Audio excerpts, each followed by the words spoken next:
بسم الله الرحمن الرحيم. ياسين والقرآن الحكيم إنك لمن المرسلين على صراط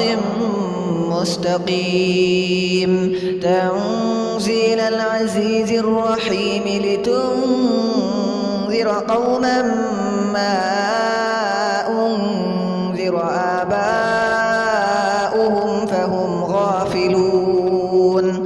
لقد حق القول على أكثرهم فهم لا يؤمنون